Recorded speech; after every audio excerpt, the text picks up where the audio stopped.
Morning guys, so today is Tuesday.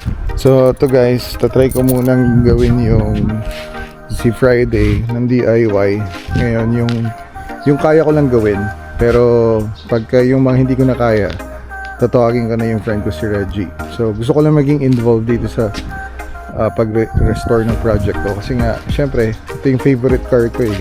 Kahit na wala pang bulok yan actually, bitak-bitak lang yung pintura. Pero ano siya, yung hindi kasi ako tinirik nito kahit kailan eh. Siguro kasi magaling din yung nag-install ng engine, si Anthony Dizon. So kaya parang ayoko talaga siyang yung parang i-junk na lang, i-part out. No. Ngayon, sa tingin ko meron pa talaga itong potential ulit yung pag-asa niya. Pintura lang talaga ang problema nito. Engine wise, walang problema. Yung mga nabulok lang dun sa may fuel lines niya dito. Nakuha ko na kay Anthony yung pinadala na niya yung parts na yun. So thank you Lodi dun sa parts na binigay mo sa akin. So yun nga, tatanggalin ko muna tong tires kasi papalitan ko tong tires eh. Yun muna ako sa madali. Bitak-bitak na kasi siya. So tanggalin ko muna, tapos ano ko muna siya, jackstand ko muna while waiting for yung mga replacement na tires. Tapos after nun, hindi ko alam kung kaya ko yung sa may bandang fuel lines eh, kasi medyo mahirap, iilalim ako. Doon may car creeper naman ako dyan. Okay, tanggalin muna natin itong plate cover.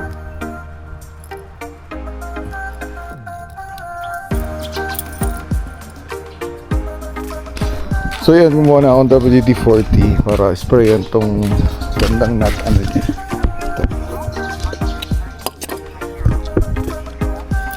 Medyo complicated.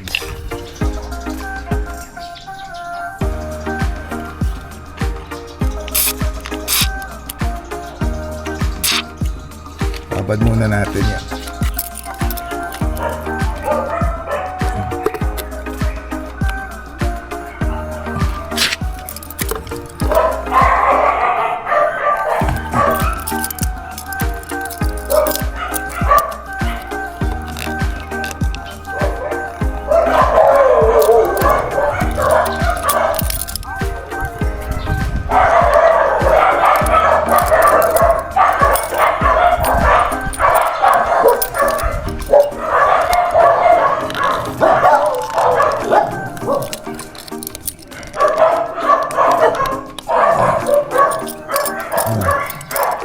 Sobrang nito.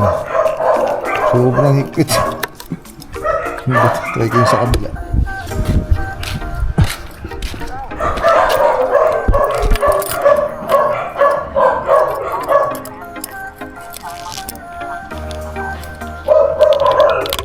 Ayun.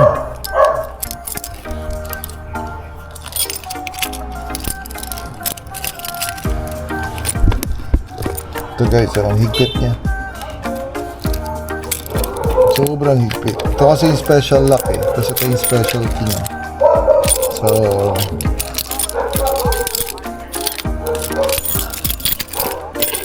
yun. Yan siya. Yan yung dyan. Ano yung special.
tigas niya, grabe. Anyway.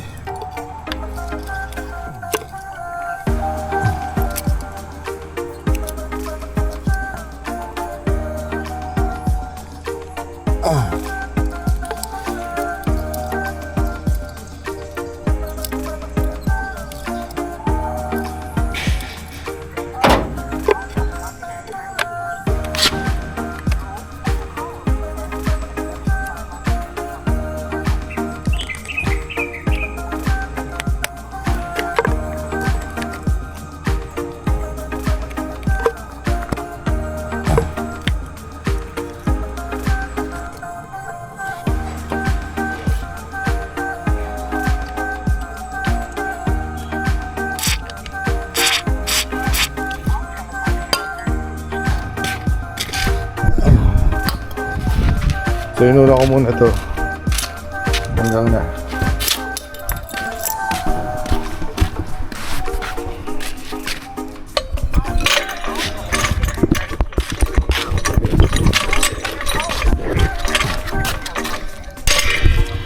Ingat ko muna yan.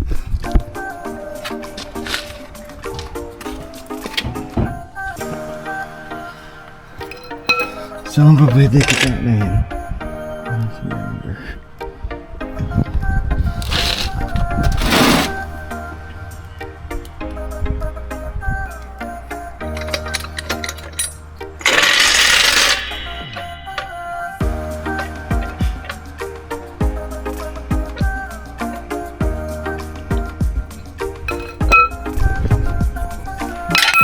So, natanggal ko na to.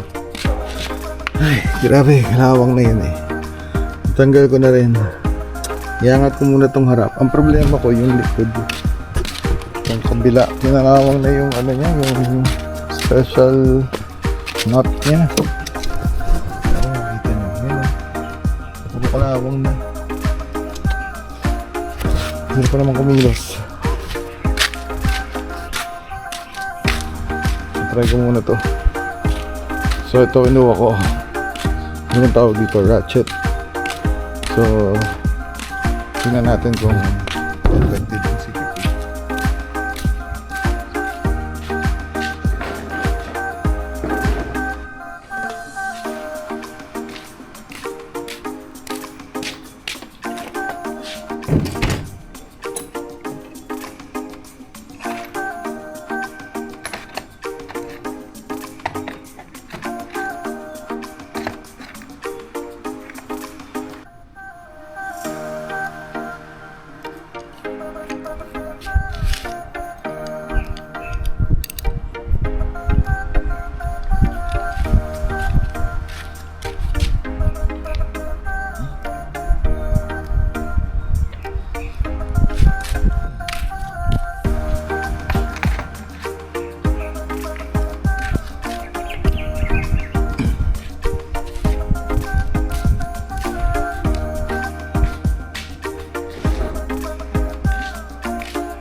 Tingnan natin kung kaya, ha? Kung kaya. Medyo nangihinga pa naman ako.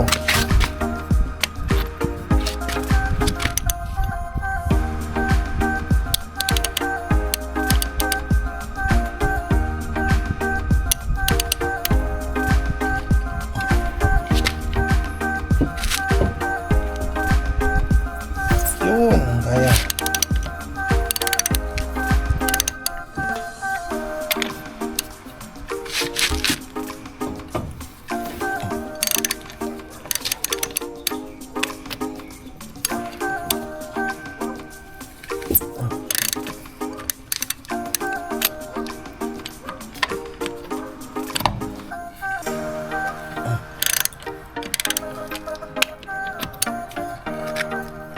Yeah.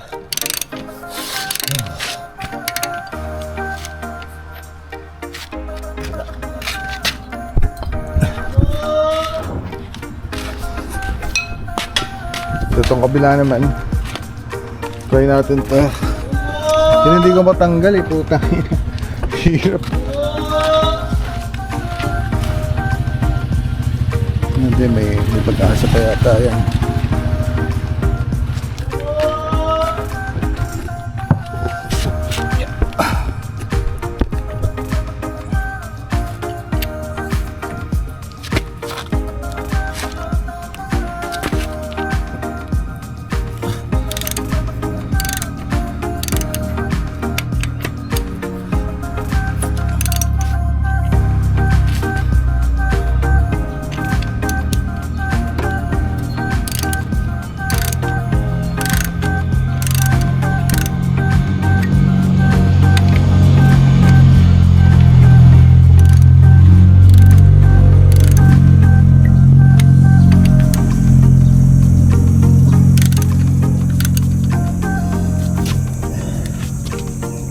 Yun, success. Hirap pala mag-DIY din, tayo na.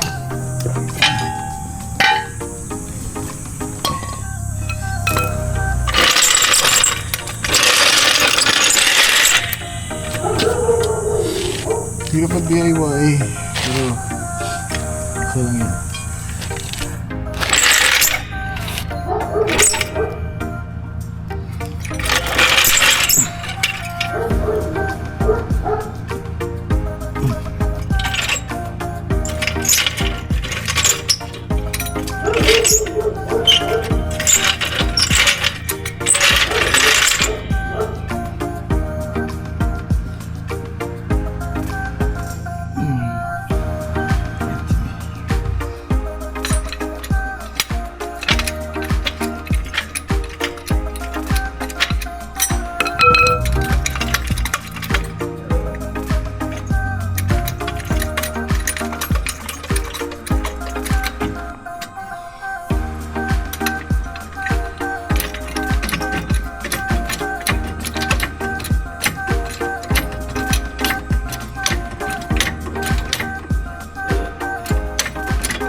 Hindi ako ano?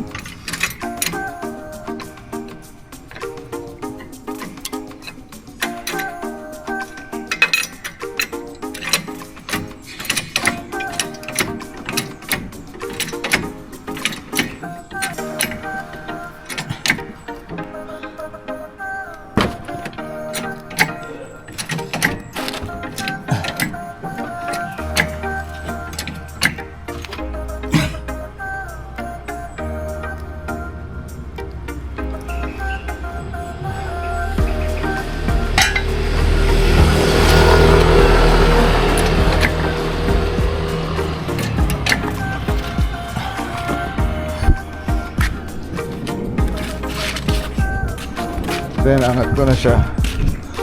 Try ko lang palangan dito.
Okay. So, success tayo guys. Naiangat ko siya. Ngayon, try ko na lang ito ngayon.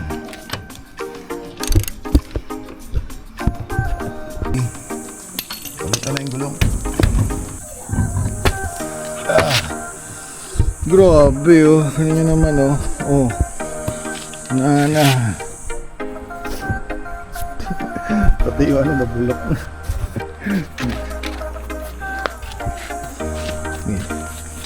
TTE grandstand. Tatanggal ko yan.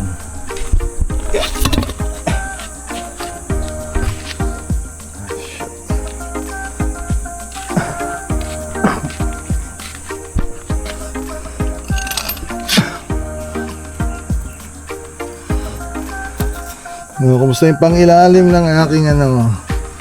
Buo pa naman siya. Kaso yung iba kasi pinasok na ng ano eh. Buo pa naman, kaso yung iba pinasok na ng yan yung mga halaman na to. So at least makikita ko yung kung saan ko siya i-workout na yun. Brake pad, sobrang kapal pa. Malilibinahin ko na lang itong mga to.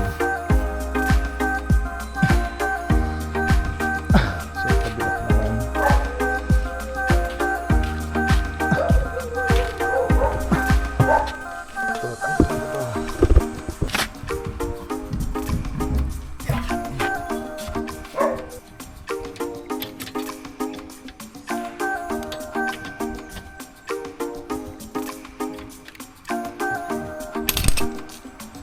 Right.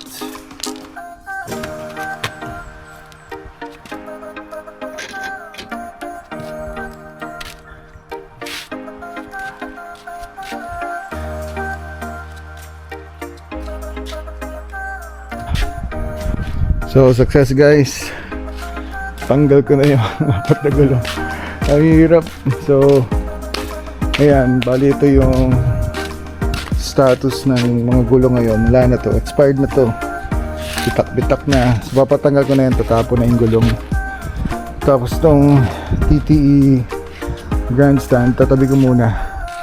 Gagamitin ko muna yung isang gagamitin ko muna yung isang TTE na ano to, Grand Prix. Tatabi ko muna yan, ipon muna ako pang pa-refurb yan. Anyway, so ayan, bali ito yung lagay ng under chassis niya. Ito may kalawang na yung ano, pero madali lang naman to. Tapos yung mga bolts, so maraming i-restore dito eh. Ito H&R lowering spring sport, yung color green. Dalawa kasing klase yung H&R sa Corona, isang red, yun yung mas mababa eh. Ito medyo mas mataas ng konting-konti lang. Tapos yung red na medyo mas mababa, mas stiff yun. Ito stiff din. Actually pareha silang stiff eh. Maganda kasi sa H&R pagka yung nagko-corner ka, ano siya, stable yung springs, parang hindi ka masyadong wobbly. So anyway, ayan, wala pa namang bulok ang body nito. Ito pinender roll ko to, fender roll ko kay Wheelworks kasi gusto ko yung pasok yung ano eh, dahil yung offset ng TTE is 35, medyo labas siya ng konti. So sabi ko medyo dapat i-fender roll natin para maging flush pagka ano. Well anyway, I digress. Bali, ang gagawin dito, tinanggal ko yon, palitan ko ng bagong set ng mags na yung bagong goma. Tapos ito, aayusin muna namin to ni Reggie. Tinanggal ko na para sa kanila para madali nang i-access. So dami akong papalitan dito, yung stabilizer link. To, may mga kayaban nito eh. Bibili na lang ako nito. So ipon muna pa unti-unti hanggang sa makompleto ko siya. Tapos doon ako maghahanap ng paint shop talaga na magaling. Yung as in pulidong gawa. Para hindi naman, ayoko naman ng sobrang car show finish kasi gagamitin ko to eh. So kumbaga ayoko ng yung, kasi wala naman akong grahe na pang i-display lang to. So gagamitin ko siya, gusto ko lang maging makintab siya, presentable pagka pupunta ako sa office, ganun. So medyo pangit na ilagay, hindi na magandang dalhin ko sa opisina. So maganda ano to, as in parang pag lumabas parang brand new, pero hindi showroom car showroom condition ha. Siguro semi lang yun. So comment kayo kung sino pa yung mga recommended shops nyo, kasi namimili ako, medyo alam mo yun, medyo malas kasi ako sa paint shop. So sana yung susunod na makita ko or maka-transaction ko yung talagang magaling gumawa. At so itong sa akin wala na, all over, bitak all over the place na, bitak there, bitak dyan, bitak everywhere. Well anyway, that's besides the point. Ano na lang, hanap ako ng magandang paint shop, and mechanical muna pala, kaya ako inuna to mechanical muna, under chassis. Tapos yung engine naman refresh lang. Pag napatakbo ko na kasi to, dadalhin ko nito kay Idol Anthony. Siya yung magre-refresh ng internals ng engine tsaka papa-pull down ko na rin sa kanya kasi para ma-detail din. And then after that, once na may balik na, mapatakbo na lahat, working na, aircon, paint na lang talaga yung ihuhuli ko. Pinakahuli na yun. So sa ngayon, ganyan ka muna. Tingnan natin kung tama ba to? Kasi dito ko siya hindi ko sure kung tama yung pwesto ko pero mukhang tama naman dyan no? Yan yung pwesto niya sige, pati doon sa kabila.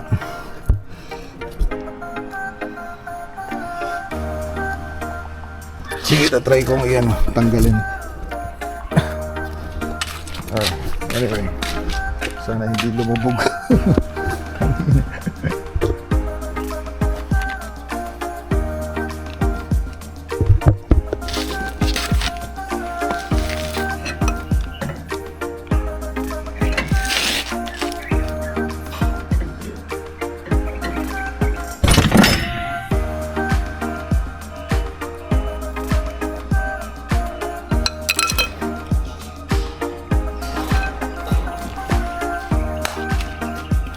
Tanggal ko.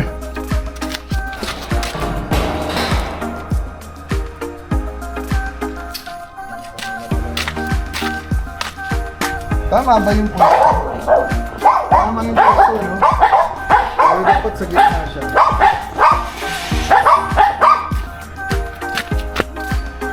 May patungan yan. Yun na yung nakita kong parang patungan niya Inisip ko sa gitna kaso baka Hindi, tama. Tama lang. Tama lang.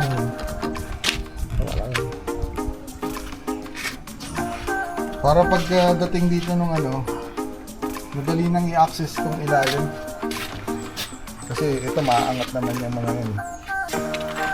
Tinanggal ko na puta.